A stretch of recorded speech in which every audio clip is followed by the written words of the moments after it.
Mbak Kareba. Mudah-mudahan Anda selalu sehat dan tetap bersemangat.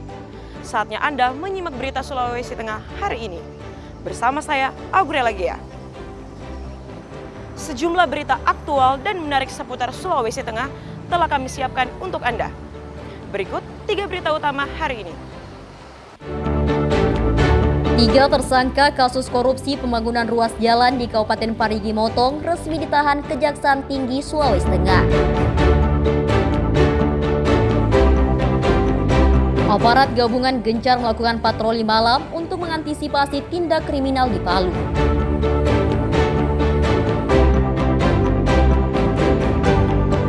Sebanyak 44 pecatur dari wilayah Lembah Palu berlaga dalam turnamen catur Piala Salumbone.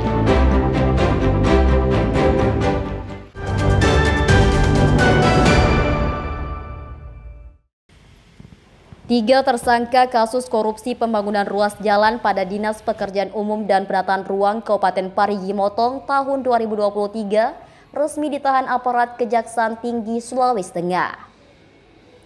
Ketiga tersangka masing-masing berinisial IS, SA, dan NM akan ditahan selama 20 hari. Tersangka NM ditahan di Rumah Tahanan Lembaga Pemasyarakatan Perempuan di Desa Maku, Kabupaten Sigi. Sedangkan tersangka SA dan IS ditahan di Rumah Tahanan Kelas 2 Palu.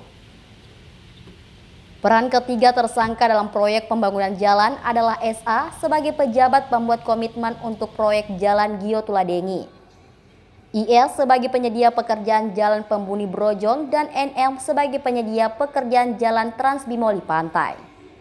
Penyidik tindak pidana korupsi pada bidang tindak pidana khusus Kejaksaan Tinggi Sulawesi Tengah telah melakukan penahanan kepada 3 orang tersangka dalam perkara penyidikan dugaan tindak pidana korupsi pelaksanaan 3 ruas jalan di Dinas PUPR Kabupaten Parimo tahun anggaran 2023. Ketiga tersangka itu, satu adalah inisial SA yang merupakan pejabat pembuat komitmen pada pekerjaan 3 ruas jalan tersebut. Kemudian 2 orang penyedia atau kontraktor, yaitu inisial IS, yaitu IS ini adalah penyedia pada pekerjaan pembuni bronzong. Kemudian inisial NM merupakan penyedia pada pekerjaan Trans Bimoli Pantai. Kasus korupsi tersebut mengakibatkan kerugian negara sebesar 900 juta rupiah untuk proyek Gio Tuladengi, proyek Pembuni Brojong sebesar 1,6 miliar rupiah, dan proyek Trans Bimoli Pantai sebesar 1,3 miliar rupiah. Ketiga tersangka telah mengembalikan kerugian negara sebesar 836 juta rupiah. Kuasa hukum tersangka IL Syahrul menilai penahanan kliennya merupakan kewenangan kejaksaan. Namun ia berencana untuk mengajukan permohonan penangguhan atau pengalihan penahanan. Ya, itu kewenangan kejaksaan untuk melakukan penahanan. Tentu ada punya pertimbangan sendiri, tapi terhadap itu ya tentu kita juga punya hak untuk mengajukan permohonan untuk penangguhan atau pengalihan. Ada persiapan untuk upaya penangguhan? Perencanaannya begitu dalam beberapa hari ke depan. Jadi ya hari ini dijalani dulu penahanan untuk 20 hari ke depan. Setelah itu kita pertimbangkan pengajuan permohonan pengalihan atau penangguhan. Pak, sebenarnya tidak informasi Pak Iskam ini kabarnya dia hanya dipinjam perusahaan, bukan dia yang kerja. Benar nggak informasi? Dia yang kerja. Dia yang kerja. Itu informasinya tidak valid gitu. Dia punya perusahaan dan dia mengerjakan, perusahaannya mengerjakan. Oke, cukup. Oke, makasih. Thank you. Ketiga tersangka melanggar pasal 2 dan pasal 3 Undang-Undang Nomor 20 Tahun 2021 tentang tindak pidana korupsi dengan ancaman hukuman maksimal 20 tahun penjara. Ikram Boyaoge dan Syamsuddin Tobone melaporkan dari Palu.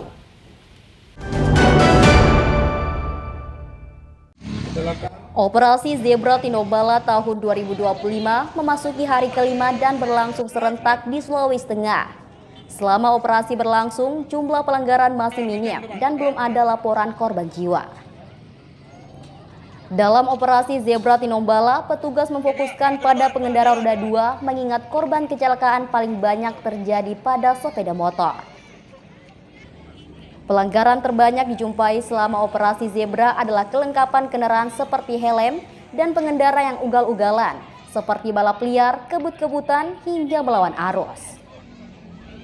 Berbeda dengan operasi pada umumnya, Zebra Tinombala menerapkan edukasi seperti penyuluhan dan sosialisasi kepada masyarakat. Sasarannya adalah pekerja, pelajar, dan dewasa.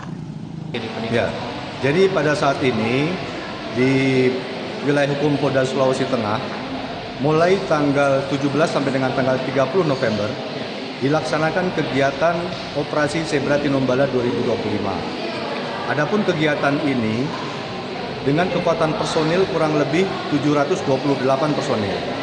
166 itu adalah personil dari Polda Sulawesi Tengah dan 562 itu dari Polres-Polres jajaran di seluruh wilayah hukum Polda Sulawesi Tengah.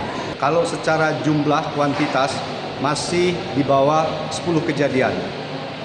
Termasuk korban itu masih minim, belum ada korban meninggal dunia. Namun ada korban luka berat dan luka ringan. Oleh sebab itu kita lebih fokus kepada pengendara roda 2. Adapun pelanggaran yang terbanyak itu terkait dengan kelengkapan pengendara, antara lain helm, kemudian membawa kendaraan dengan cara yang ugal-ugalan seperti balap liar atau kebut-kebutan, melawan arus, markah, dan lain sebagainya. Demikian. Operasi Zebra Tinombala berlangsung sejak 17 November hingga 30 November 2025. Operasi ini melibatkan 728 personel gabungan dari Polda dan Polres Sulawesi Tengah. Julianus K. dan Syamsuddin Tobone melaporkan dari Palu. Aparat Polda Sulawesi Tengah bersama Polresta Palu melakukan razia dan patroli di daerah rawan kriminal di Kota Palu.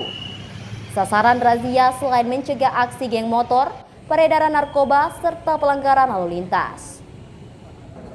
Puluhan personel kepolisian menggunakan kendaraan mobil dan motor.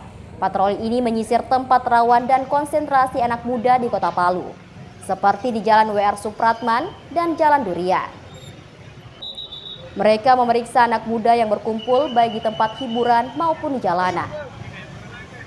Petugas juga menemui warga dan memberikan imbauan dan memastikan tidak ada aktivitas yang bisa memancing kerumunan atau keributan. Dalam razia yang berlangsung selama 2 jam lebih ini, tim gabungan tidak menemukan barang berbahaya ataupun mencurigakan. Namun petugas mendapatkan sejumlah pelanggaran lalu lintas. Polda Sulawesi Tengah menegaskan patroli malam tersebut bertujuan untuk memberikan imbauan kepada warga, khususnya anak muda, agar selalu menjaga situasi keamanan dan ketertiban masyarakat. Keamanan di Sulawesi Tengah hingga kini masih aman dan damai menjelang Natal dan Tahun Baru. Syamsuddin Tobone melaporkan dari Palu.